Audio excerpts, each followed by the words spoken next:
할렐루야. 추석 명절 잘 보내고 있습니까? 오랜만에 가족들 만나고 또 자녀들 만나고 참 기분이 좋지요. 이 명절이 있다는 게 저는 참 감사한 것 같아요. 사람에게 있어서 그동안 반가운 얼굴들 만나게 되고 또 가정에 그동안 좀 허전했던 가정들도 있었는데 가족들이 오고 자녀들이 오고 또 손주들이 오고 그러니까 웃음꽃이 막 피게 되고 평소에 그 가정에 웃음이 없다가도 이날은 웃음이 있고 맛있는 거 많이 해서 그렇게 먹는 모습들을 볼 때에 명절이 참 좋은 거구나 이런 생각을 해보았습니다. 여러분들 명절 맞이해서 더 건강하시고 하나님의 은혜가 가정에 넘치시길 축원합니다. 오늘 출애굽기 14장 후반절과 15장 전체를 통해서 우리가 받은 은혜를 이것만 생각하지 말고 어떻게 이 은혜를 소멸하지 않고 뺏기지 않고 유지하고 지킬 것이냐. 우리 지난 시간에 홍해 바다를 건너는 이스라엘 백성들을 우리가 보았습니다.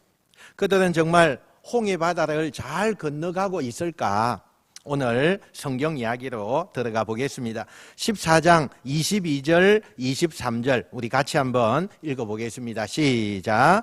이스라엘 자손이 바다 가운데를 육지로 걸어가고 물은 그들의 애굽 사람들과 바로의 말들, 병거들과 그 마병들이 다 그들의 뒤를 추격하여 바다 가운데로 들어오는지라. 아멘.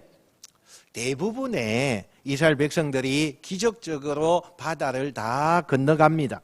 근데 바로 그때 이스라엘 백성들이 뒤를 돌아보는 그 순간에 깜짝 놀랐습니다. 자신들을 쫓아오던 이집트 군대가 지금 그 바닷물이 갈라져 있는 그 땅을 밟고 있더라는 거예요. 여러분, 이집트 군인들이 지금 이성적인 생각에 마비되어 있는 상태예요. 굉장히 흥분되어 있는 상태입니다. 왕의 명령도 있었지만 그들이 생각할 때에 한낱 자기들의 노예였어요. 그 노예들에게 있었던 그 연약한 민족이었던 저 히브리 노예들이 자신들을 벗어나서 지금 저 바닷길을 걸어가고 있는데 저들도 하는데 우리가 못할 게 뭐가 있느냐. 조금 두려운 마음이 있죠. 왜 바다 한가운데를 건너가야 되니까 두려운 마음도 있지만 저들이 하는데 우리가 못하냐. 그래서 무시하는 히브리 노예들이 걸어가는 그 길을 문제가 되지 않는다고 생각을 해서 전혀 이성적인 판단을 하지 않고 바다에 뛰어들어가게 됩니다. 뛰어든 이집트 군인들에게 과연 무슨 일이 일어나게 될까요? 14장 24절 25절 상반절 우리 한번 읽어보겠습니다. 시작. 새벽에 여호와께서 불과 구름 기둥 가운데서 애국 군대를 보시고 애국 군대를 어지럽게 하시며 그들의 병거 바퀴가 벗겨서 달리기가 어렵게 하시니. 아멘. 이 이집트 군대가 그 홍해 바다 안으로 들어가는데 그곳에 들어가자마자 하나님께서 두 가지를 하셨다고 말씀을 해요. 첫 번째가 다시 구름 기둥을 그 이집트 진영 쪽으로 가게 합니다. 그리고는 그들의 시야를 가려요. 그러니까 이들이 어떤 것이 길인지 어떤 것이 앞으로 나가야 되는 것인지 우왕좌왕하게 되고 앞이 잘 보이지 않아서 그들이 막 서로 부딪히기도 하고 그런 시간을 지체하면서 이스라엘 백성들이 안전하게 다 홍해 바다를 건너가게 되었다는 거예요. 그들이요 그렇게 행한 것은 누가 했을까요? 하나님이 연출하셨다는 거예요. 두 번째는 이집트 파라오 왕이 자랑하던 이집트의 최신식 무기였던 그 무기고 또 홍위병이었던 그 병거들, 이런 병거의 그런 모습이 그 홍해 바다를 무기를 가득 싣고 그렇게 달리기 시작합니다. 근데 그 병거의 바퀴가 바다에 땅에 빠지더니 이제는 오도 가지도 못하게 되었다는 거예요. 사실 하나님께서 똑같은 길이지만 이스라엘 백성들이 건널 때는 그들이 천천히 걸을 정도로 그렇게 하나님이 그 길을 마르게 하셨어요. 근데 이 병거들은 전속력으로 무기를 싣고 그리고 달리니까 그 마찰에 의해서 결국은 병거가 땅에 빠지고 오도 가도 못하는 그런 일이 나타나게 되었다는 거예요. 한참 뒤에 자신들의 처한 상황을 인식을 하는 이들이 이제는 빨리 빠져나가야 되겠다. 아니다. 이제는 앞으로 갈 것이 아니라 우리가 왔던 저 뒤로 가야 되겠다. 그렇게 생각을 하지만 이미 때는 늦었어요. 이스라엘 백성들이 바다 건너편으로 다 빠져나가자 모세가 바다를 향해서 손을 뻗치니까 그 갈라졌던 바다가 다시 합쳐지기 시작합니다. 삽시간에 바닷물이 다시 밀려 들어와서 이집트의 군인들, 말들은 그 물 속에 다 수장이 되고 전멸되고 말았어요.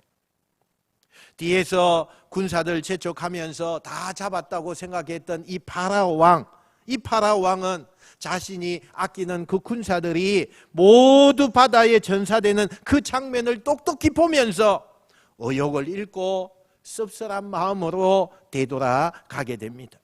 그리고는 이 사건 이후로 다시는 이집트 왕이 또 군인들이 이스라엘 백성들을 맞서지 못하게 한 거예요.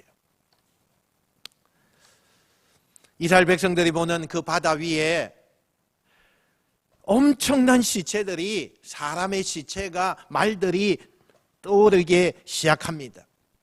하나님께서 그 이스라엘 백성들을 완벽하게 이기게 만드셨다는 거예요. 여러분, 인간의 상식으로 볼 때는 이 장면이 이스라엘 백성들이 어떻게 이 장면에서 그들을 우리가 이길 수가 있었는가? 우리가 무슨 수학의 공식이든 이성이든 논리든 어떤 면으로도 이 상황을 분석하면 도무지 이스라엘 백성들이 이길 수 없는 상황이에요. 그런데 그 상식과는 다르게 이집트 군대, 그 중무장한 군대, 모든 무기를 가지고 최신식 무기로 저들을 향해서 달려오는 그 군대를 이길 수 없었을 거예요. 절대 위기였어요. 그런데 말도 안 되는 결과가 지금 나왔다는 거예요. 여러분, 이거 어떻게 설명할 거예요? 어떻게 설명해요? 어떤 논리로 설명해야 이 성경을 이야기할 수 있을까요? 말도 안 되는 이 결과에 대해서 우린 뭐라고 얘기해야 될까요? 여러분, 길이 있다면 딱 하나예요. 누가 이렇게 했느냐는 거예요. 누가? 도대체 누가 이 상황을 만들었냐는 거예요. 그 현장에서 어떤 말도 안 되는 결과가 나오는 사실을 처음부터 끝까지 다 지켜본 이 이스라엘 백성들과 또 그곳에 함께 가던 여러 족속의 그 소수의 민족들이 그 광경을 다 지켜보고 하나같이 그들이 한 얘기가 있었어요. 우리 출애굽기 14장 31절 말씀 한번 같이 읽어보겠습니다. 시작. 이스라엘 여호와께서 애굽 사람들에게 행하신 그 큰 능력을 보았으므로 백성이 여호와를 경외하며 여호와와 그의 종 모세를 믿었더라. 아멘. 여러분, 이것을 설명할 방법은 딱 하나밖에 없어요. 이들이 고백한 대로 누가 이렇게 한 거예요? 자신들이 한 게 아닙니다. 그 지도자 모세가 한 게 아닙니다. 누가 외부 사람들이 또 제3자의 어떤 도움이 있었던 게 아니에요. 하나님이, 이스라엘의 하나님이 위기에서 이스라엘을 대신해서 싸워주셨다는 거예요.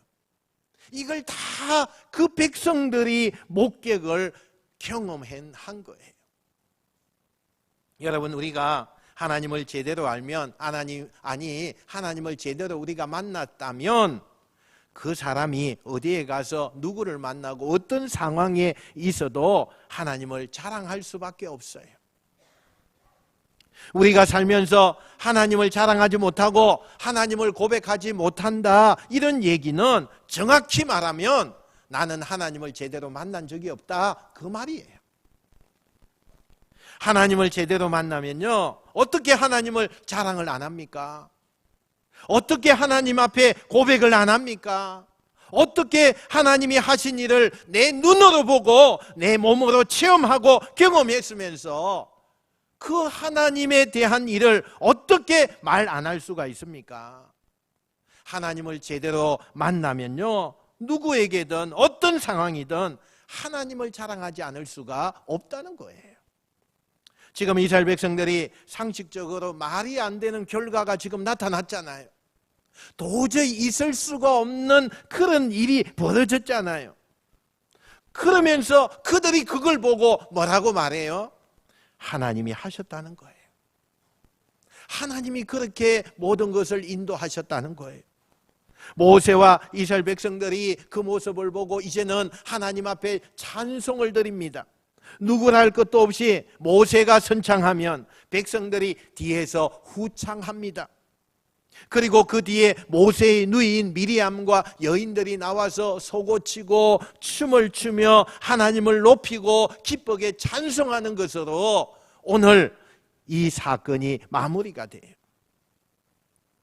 지금 이스라엘 백성들이 부르는 이 노래, 하나님이 가장 듣고 싶은 노래, 우리가 불러야 할 노래, 이 노래는 우리의 승리의 노래인 줄로 믿습니다. 여러분, 우리가 세상에서 많이 듣는 노래들 또는 우리가 부르는 노래들, 사람들이 좋아하는 것들은 어떤 거예요? 무슨 사랑, 이별, 그리고 감정, 슬픔, 이런 것들로 우리가 듣고 있잖아요. 그것도 우리에게는 때로는 힐링이 돼요. 우리가 그런 음악을 기반으로 그렇게 듣다 보면 우리에게 있어서 뭔가 허전했던 마음이 그곳에 채워지기도 하고, 세상적인 노래지만 그게 나에게 위안이 될 때도 종종 있어요. 그러나 인생을 살면서 우리가 평생 불러야 될 노래가 있다면 세상의 슬픔과 이별, 사랑의 노래가 아니라 승리의 노래를 불러야 될 줄로 믿습니다. 지금 이스라엘 백성들이 모세와 함께 하나님을 높이며 춤을 추고 소고치고 찬송했던 이 승리의 노래가 저와 여러분의 평생의 노래가 되시기를 주님의 이름으로 축원드립니다. 우리들의 가정 속에 또 이 땅의 교회들 가운데 하나님이 우리에게 주신 가장 좋은 노래는 하나님이 우리를 대신해서 싸우셨고 또 그 모습을 지켜보면서 하나님이 우리를 이기게 하셨습니다, 이렇게 고백하면서 하나님을 높이는 승리의 노래를 부르는 것, 이것이 얼마나 중요한지 몰라요. 그것이 우리 인생의 목표가 되어야 돼요. 그것이 우리 인생의 주제가 이어야 돼요. 그래서 우리는 흥얼거릴 때마다 그 승리에 인도하신 하나님을 찬양하는 여러분 되시길 축원합니다. 여러분, 환경 중요하지 않아요. 지금 이스라엘 백성들이 바다 한가운데 있고 그들이 싸울 그런 무기나 능력이 없을지라도 하나님이 대신 싸워주시면 그곳이 사막이고 그곳이 바다 한가운데 있다 할지라도 그곳이 어떤 환경이어도 상관이 없습니다. 하나님이 처한 자리, 하나님이 여러분에게 그 처한 자리, 여러분이 있는 삶의 자리가 어느 곳이든지 상관이 없습니다. 하나님이 여러분을 위해 대신 싸워주시면 그 광야의 길이, 그 바닷길이 여러분에게 축복의 길이 될 줄로 믿습니다. 사실 이스라엘 백성들이 홍해를 이렇게 건너고 그 뒤에 쫓아오던 이집트의 군사가 완전히 전멸하는 이 사건은 이스라엘 역사에 보면 가장 큰 사건 중에 하나입니다. 얼마나 감격했을까요? 우리가 다 죽는 줄 알았습니다. 그런데 하나님이 말도 안 되는 상황 가운데 이끌어 주셔서 다 살고 그 쫓아오던 이집트 군사가 완전히 전멸이 되었어요. 이집트 땅에서 하나님께서 10가지 재앙을 내리고 마지막 6월절 절기를 만드시는 초태생의 죽음, 10번째 재앙까지 큰 기적이었지만 그래서 유월절이라고 하는 이 절기도 너희들 지켜라라고 하나님이 말씀하셨잖아요. 그런데 거기에 비해서 결코 뒤지지 않는 이집트 땅에서 10가지 재앙을 내릴 때에 이집트 군사들은 안 죽었습니다. 죽지 않았어요. 그런데 한 번에 하나님께서 더 이상 이집트 군인들이 이스라엘 백성을 쫓아올 수 없도록 이 바다에서 전멸을 시킨 거예요. 그러니까 완전한 해방의 마침표를 찍게 만드셨다는 거예요. 그러면 여러분이 만약에 모세고 하나님이라면 이 사건을 어떻게 말할 것 같아요? 여러분, 이 사건에 대해서 여러분이 무엇을 하고 싶을 거예요? 저 같으면요, 엄청난 이 사건을 보면서 이스라엘 백성들에게 절기로 지켜서 자손 대대에게 하나님의 위대하심을 나타내라, 이렇게 말할 것 같잖아요. 근데 오늘 이 사건에 대해서 절기로 지켜라, 이스라엘 그 민족들 가운데 자손들 가운데 이것을 다 알게끔 그렇게 해라, 한마디도 그런 말씀이 없어요. 그냥 성경에 나와 있는 이야기뿐이에요. 놀랍게도 성경에도 이 홍해바다 사건을 하나님께서 기념하라, 이런 말이 없다는 거예요. 그냥 성경의 이야기로만 남겨두시는 거죠. 유월절이나 초막절이나 아니면 맥추절, 이런 절기를 하나님께서 다 지키라고 하면서 너무너무 큰 역사를 일으켰던 이 홍해바다의 사건은 왜 성경 속의 이야기로만 남겨놓으신 걸까? 여러분 어떻게 생각하세요? 저는 하나님이 여기에서 우리에게 정말 바라시는 게 무엇인가를 교훈하고 있다고 생각해요. 그건 기적이 아닌 하나님을 바라보라는 거예요. 만약에 사람들이 이날을 절기를 지키고 이 사건을 대대로 그렇게 전해서 우리 자손들에게도 이 사건에 대해서 이야기하고 또 거기에 대해서 절기로 지키라고 만약에 했다면, 물론 처음에는 이 사건을 주동하신 하나님, 말도 안 되는 사건으로 인도하신 그 하나님, 야, 바다가 갈라졌대, 뭐 그러면서 그것을 하나님이 하셨다고 그렇게 처음에는 고백할 거예요. 그러나 점점 시간이 흘러가고 점점 그 후세대가 그 이야기를 들으면서 무슨 이야기를 하느냐, 사람들이 야, 바다가 그때 갈라졌대, 지금도 바다 갈라지는 것 없는데 그때 바다가 갈라졌대. 나중에는 그 기적의 이야기, 현상만 머릿속에 남게 되고 그것을 이루신 하나님은 잊어버린다는 거예요. 그걸 우리에게 교훈하고 계세요. 하나님이 지금 이스라엘 백성들에게 원하셨던 것은 그 기적이 아니에요. 그 기적을 주동하시고 그 기적을 이루게 하신 하나님, 그 하나님을 믿고 신뢰하는 것을 원하셨다는 거예요.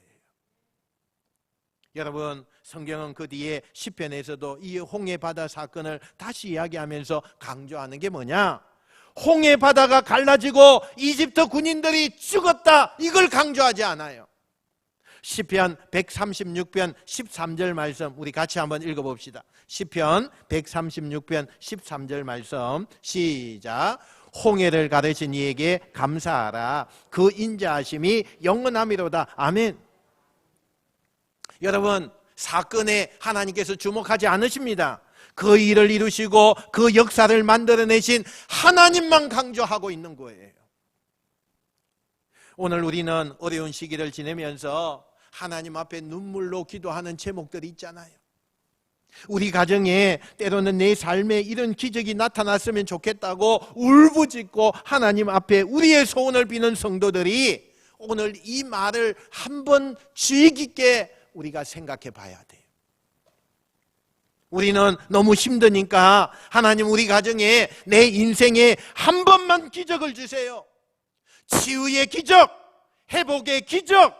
남들보다 하나님이 살아계시고 사랑하시는 자녀니까 보란듯이 나를 일으켜서 축복하시고 남들에게 하나님 살아계심을 나를 통해서 좀 드러내시고 나의 인생은 대박과 같은 기적을 한번 주시옵소서. 우리는 그런 기도 제목을 하나님 앞에 드리고 꿈을 꿔요. 그런데 우리가 그런 기적을 아무리 구해도 하나님은 우리가 원하는 그런 기적을 주지 않아요. 왜일까요? 왜 그럴까요? 기적을 주신 하나님이 아니라 그냥 기적 자체만을 원하고 있고, 하나님이 드러나는 것이 아니라 기적이 드러나고 그것만 기억할 것을 하나님이 아시기 때문이에요.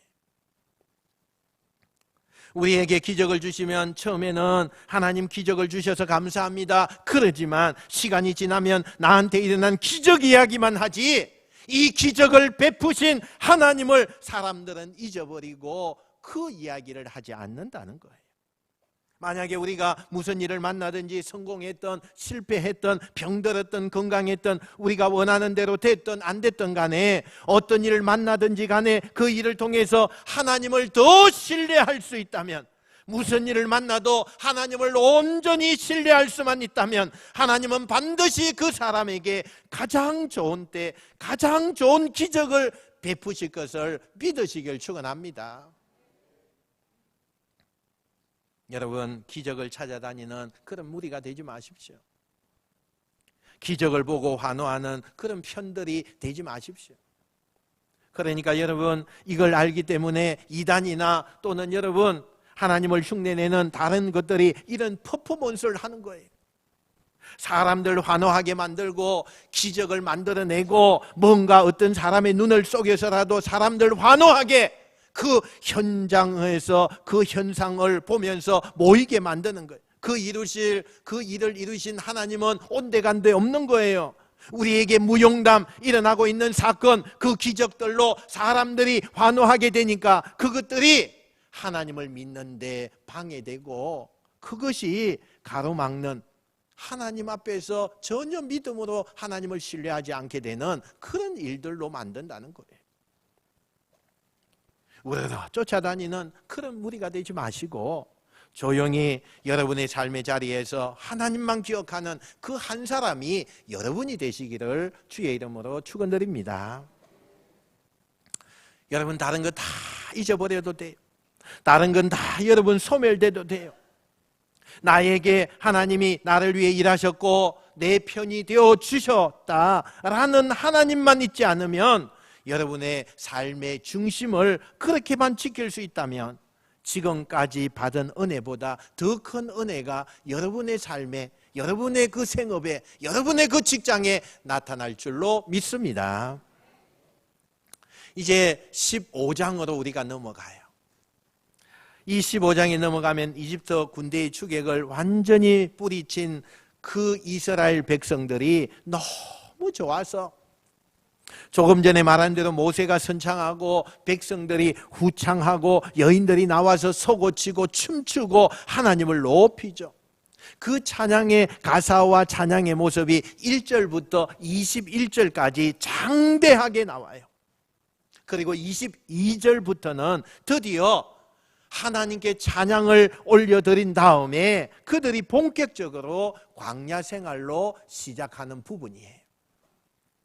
이제 더 이상 쫓아오는 이집트 군인들도 없어요. 구름 기둥과 불 기둥을 따라서 하나님이 인도하시는 축복의 땅으로 마음 편하게 우리가 가면 되는 거예요. 진짜 자유를 찾는 거잖아요. 그들의 자유를 얻은 첫 걸음은 어땠을까요? 15장 22절 이렇게 설명을 합니다. 우리 같이 한번 읽어볼까요? 시작. 모세가 홍해에서 이스라엘을 인도하며 그들이 나와서 수르 강야로 들어가서 거기서 사흘 길을 걸었으나 물을 얻지 못하고, 아멘. 드디어 홍해의 그 바다 건너편에서 광야로 들어가는데 첫 번째 코스가 수르 강야를 지나가는 거예요. 여러분, 광야를 지난다는 것은 상당히 우리에게 어려움을 많이 줍니다. 여러분, 우선요, 더워요. 목말라요. 배고파요. 그런데 그런 현실적인 문제가 있지만 백성들은 이제 막 하나님의 그 인도하심을 받고 말도 안 되는 그 기적을 체험하고 이제 수르 강야로 나아가게 되는데, 덥고 목말라요, 배고파요, 그런 환경이 있지만 약속의 땅, 그 하나님께서 이집트 군인들을 멸망시킨 그것을 우리가 봤기 때문에 지금 찾아오는 덥고 또 지금 찾아오는 배고프고 목마르고 그런 문제점은 얼마든지 견딜 수가 있었어요. 힘들지만 그들은 따라갑니다. 그런데 위기가 찾아온 거예요. 광야길을 한 3일 정도 이렇게 걷게 되었어요. 3일 동안에 여러분 물도 마시지 못했어요. 3일 동안에 날씨가 너무 더웠어요. 배고파요. 그랬더니 위기가 찾아온 거예요. 여러분, 사람이 음식도 필요하고 또 옷도 필요해요. 그런데 가장 기본되는 것이 뭘까요? 물이에요. 물. 일단 물을 마시지 못하면 아무것도 못해요. 그런데 그들이 준비해온 비상물까지 이제는 다 없어졌어요. 다 먹고 없어요. 이제는 누구 하나 물을 가지고 있는 사람이 없어요. 그런데 이곳저곳에서 물을 달라고 아우성이에요. 특별히 어린 아이들이 물을 달라고 하는데 그 부모의 심정은 찢어지는 거예요. 어디 누구 집이라도 누구 가정이라도 조금 남아있는 물이라도 있으면 구해볼 텐데 지금은 아무것도 없어요. 그러니까 이제는 꿀 수도 없고 줄 수도 없으니까 어른들도 목이 마르지만 아이들이 또 가축들이 목이 말라서 그냥 비명을 지르는 거예요. 여러분, 이스라엘 백성들이 이집트에 살 때는요, 아무리 어렵고 아무리 그 노예 생활을 했지만 그들이 물이 없어서 목이 마른 적이 한 번도 없어요. 여러분, 이집트는 물이 풍부한 나라입니다. 나일 강변에 물이 많아요. 그래서 아무리 자신들이 고생을 하고 물이 없어서 목이 말라본 그건 한 번도 경험하지 못했어요. 자신들이 그렇게 잘 물을 마시고 있었고 한 번도 물이 너무너무 먹고 싶다, 그래서 목이 말라서 물을 다오 이렇게 한 적이 없는 이 백성에게 이 광야 생활은 너무나 힘든 거예요. 하나님이 자신들 자유의 땅, 축복의 땅으로 인도하시는 거 맞아요. 그러면 하나님이 그렇게 인도하고자 했다면 우리에게 중간에 가다가 물도 좀 주고 먹을 것도 좀 주고, 이 많은 백성들 다 굶어 죽을 수 없으니까 하나님 그런 것까지는 예비해 놓으셔야죠. 왜 우리를 이렇게 힘들게 합니까? 그들이 이제는 한계가 느껴진 거예요. 사람들이 이제부터 불평을 하기 시작합니다. 막 그때쯤 그렇게 물이 없어서 고민을 하고 3일째 걷는 그 시간에 그 진영이 길게 늘어져 있잖아. 200만 명이니까 얼마나 여기서 보면 저 끝이 보이겠습니까? 그런 긴 행렬 속에 맨 앞에 있는 사람들이 갑자기 소리를 치는 거예요. 야, 저기 물이다! 소리를 치는 거예요. 그러니까 뒤로 그 이야기가 전하고 뒤로 전하고 뒤로 전해서 이스라엘 진영 모든 백성들이 저 앞에는 물이 있단다, 물이 발견되어졌대, 다 하는 거예요. 그래서 맨 앞에 있는 사람들로부터 물을 발견하자마자 뛰어들어 허겁지겁 물을 마시기 시작합니다. 그런데 웬일? 사람들이 물을 삼키지 못하고 인상을 쓰며 물을 뱉어내고, 잠시 뒤에 어떤 사람들은 목을 움켜잡고 토하기도 하고 어떤 사람은 배를 잡고 복통을 호소하기도 합니다. 도대체 이 물을 마시면 갈증이 해소돼야 될 것 같은데 왜 갈증이 해소되지 않는 걸까? 이 물을 마시는 사람들마다 공통적으로 내뱉은 말이 있어요. 이 물이 있어서 마실 수가 없다. 그들의 말로 이야기한다면 마라, 이렇게 이야기했다는 거예요. 성경을 연구하는 학자들이 이 수르 강야에서 만난 마라의 물은 지하수에서 올라오는 물이었대요. 그런데 소금기가 있는 물인 거예요. 사람의 식수로 마실 수 없을 만큼 강렬한 소금의 짠맛과, 그래서 이것이 너무 써서 사람들의 입에 담을 수가 없는 물이었다는 거예요. 이때 불평과 짜증으로 그걸 억누르고 있던 사람들이 드디어 그 불만을 표출하기 시작합니다. 이게 뭐 하는 것이야? 이럴 거면 우리가 이집트에 다시 돌아가는 것이 낫지 않겠느냐? 여러분, 마치 바이러스가 전염되듯이 누구 하나가 그렇게 마음속에 있는 불평과 불만을 입으로 토해내니까 옆에 있는 사람들이 기다렸다는 듯이 더 큰 소리로 욕설을 하고 불평을 하고 또 그것이 옆으로 번지어져서 그렇게 많은 사람들이 거침없이 쏟아내기 시작해요. 우리의 모습 아니에요? 목사님, 우리가 지금까지 참았잖아요. 근데 이게 뭐예요? 우리의 모습 아니에요, 지금?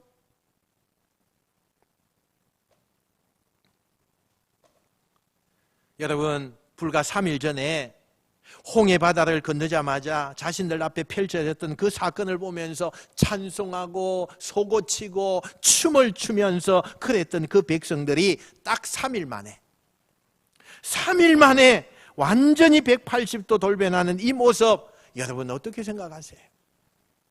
내 모습 아닌가요? 물론 누구라도 한 3일 정도 물을 못 마시면요, 사람이 본능적으로 못 견딥니다. 갈증이 나기 때문에 사람들이 그 고통을 호소하는 것은 당연한 거예요. 그러나 여기서 우리가 결정적으로 이스라엘 백성들이 영적으로 엄청난 잘못을 하고 있는 한 가지가 있다는 거예요. 육신적인 고통을 호소하는 걸 넘어서 지금 그들이 영적으로 가장 큰 실수를 하는 것이 뭐냐? 하나님을 신뢰하지 못하는 거예요. 불평과 불만과 욕설과 자기의 감정을 컨트롤하지 못하고 온갖 것을 내받는 그 속에 하나님이 없어요. 여러분, 우리가 화가 나면 하나님이 없어요. 우리가 불이익을 당하면 그때는 하나님이 없어요. 내가 주동자예요. 내가 전체예요. 내가 1등이에요. 우리의 모습 아니에요. 우리의 모습.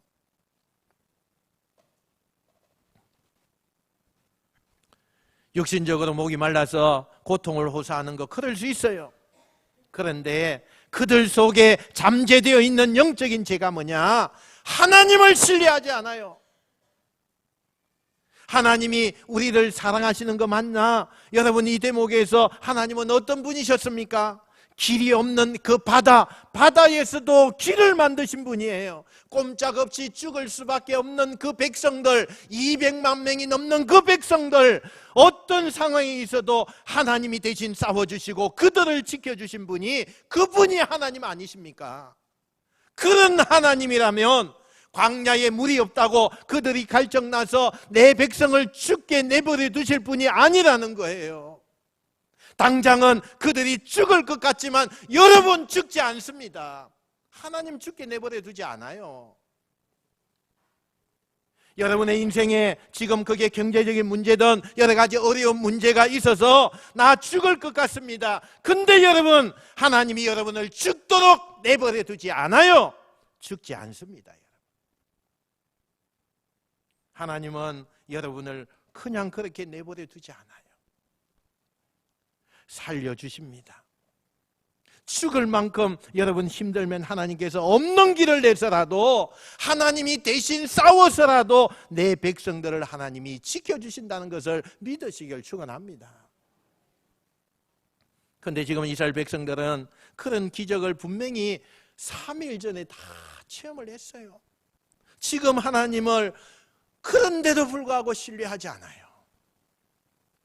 물이 없어서 갈증이 나는 건 그건 핑계고, 그들의 본심 속에는 하나님을 의지하고 하나님을 신뢰하지 않는다는 거예요. 그 내면에 그들의 본성은 불평과 불만과 한탄이 가득 차 있는 거예요. 한번 나에게 이렇게만 해봐라, 그러면 내가 그 불평을 쏟아내 줄 거다, 그런 마음이에요 지금.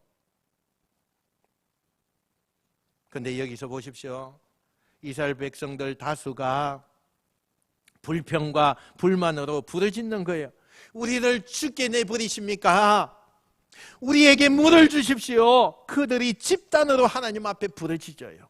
그런데 아무리 큰 소리로 아무리 많은 숫자가 집단으로 부르짖어도 문제가 해결되지 않습니다. 근데 언제 문제가 해결됩니까, 여러분?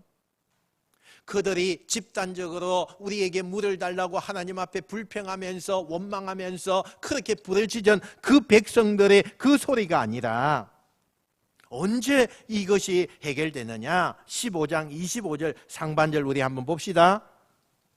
시작. 모세가 여호와께 부르짖었더니 여호와께서 그에게 한 나무를 가리키시니 그가 물에 던지니 물이 달게 되었더라. 할렐루야. 여러분, 모세 한 사람이 부르짖었을 때에 하나님께서 그 문제를 해결해 주셨다는 거예요. 이상하잖아요. 우리의 상식으로 좀 안 맞는 얘기잖아요. 다수의 목소리가 훨씬 크고 다수의 의견이 아주 강하게 되고 다수의 소리가 잘 들려요. 그런데 모세 한 사람의 소리는 너무나 작은 소리고 다수의 소리에 묻혀 있는 것이 모세의 소리예요. 그런데 하나님은 다수의 큰 소리가 아니라 작은 들리지도 않는 모세의 연약한 소리에 하나님이 문제를 해결하셨다는 거예요. 왜요? 왜 이런 현상이 일어나죠? 모세도 힘이 든 건 마찬가지였어요. 그런데 모세가 한 가지 다른 게 있었어요. 지금 육신적으로 힘은 들지만 마음속에 확신이 있었어요. 어떤 확신이 있었느냐? 홍해를 가르시고 그 길을 내신 하나님이 지금 없는 것도 만들어내시는 그 하나님께서 모든 것 가운데 우리를 좋은 물이 있게 하실 것이다 하는 이 확신, 하나님을 신뢰하는 절대적인 믿음. 그래서 하나님이 작은 소리에 귀를 기울여 주셨다는 거예요. 여러분, 나는 힘이 없고 연약한 사람이고 나는 볼품없는 사람이라도 여러분의 인생에 하나님을 여러분이 신뢰하고 오늘도 눈물로 여러분의 작은 신음으로 하나님을 부르기만 하면 여러분의 골방, 여러분의 가장 연약한 자리에서 그 어떤 큰 소리보다 하나님은 당신의 소리에 귀를 기울인다는 것을 믿으시길 축원합니다. 왜요? 왜 하나님이 그렇게 하실까요? 이스라엘 백성들과 모세는 똑같은 상황을 경험하고 똑같은 땅에 있어요. 똑같은 환경에 있는데 어떻게 이렇게 다른 결과가 나타난 걸까? 이것은 시각의 차이예요. 시각의 차이. 여러분, 홍해 바다를 건넌 다음에 이스라엘 백성들이 어떻게 했어요?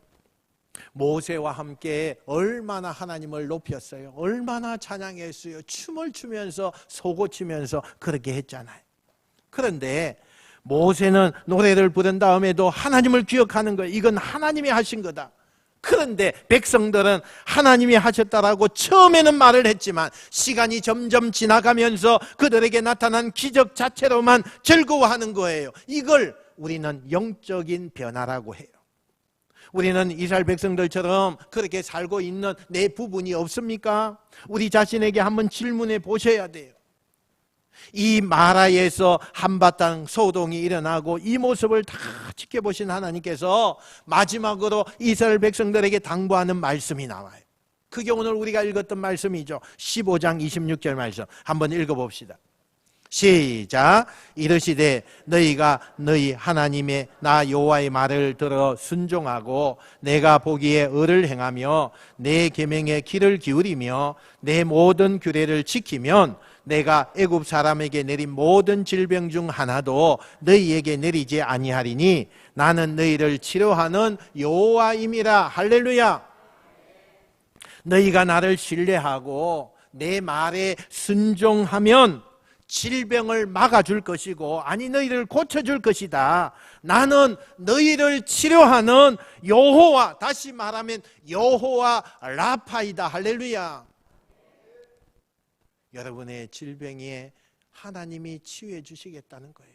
어떤 때예요? 백성과 함께 원망하고 불평하고 소리 지르고 막 모세를 잡아 죽이려고 하고 그렇게 할 때 아니에요. 환경이 어떤 환경이든 너무나 많은 어려움이 있는 가운데서도 하나님을 신뢰하고 하나님은 내 편이시다, 하나님은 나를 절대로 죽게 놔버리 주지 않는다, 여러분 그 확신을 가지고 있을 때 어떤 질병, 어떤 어려움 다 해결될 줄 믿습니다. 오늘 하나님의 치료가 필요한 인생들이 있으십니까? 자녀들의 회복이 필요한 분들이 있습니까? 가정이 회복이 필요합니까? 여러분 마음의 회복이 필요합니까? 여러분 경제적인 회복이 필요합니까? 여러분 어떤 면에서 여러분의 눈물을 거두어야 되는 절박한 여러분의 인생에 하나님의 손길로 치료받아야 될 문제가 있습니까? 오늘 이 말씀을 기억하십시오. 하나님은 여러분의 인생에 치료하는 여호와 라파이심을 믿으시길 축원합니다. 사랑하는 성도 여러분, 오늘 이 엄청난 은혜가 내 귀에 들리는 소리로 오지 않고 내 삶의 영적인 열매로, 여러분의 삶의 영적인 축복으로 여러분에게 위대한 선물이 되는 말씀이 되시기를 주님의 이름으로 축원드립니다. 기도하겠습니다.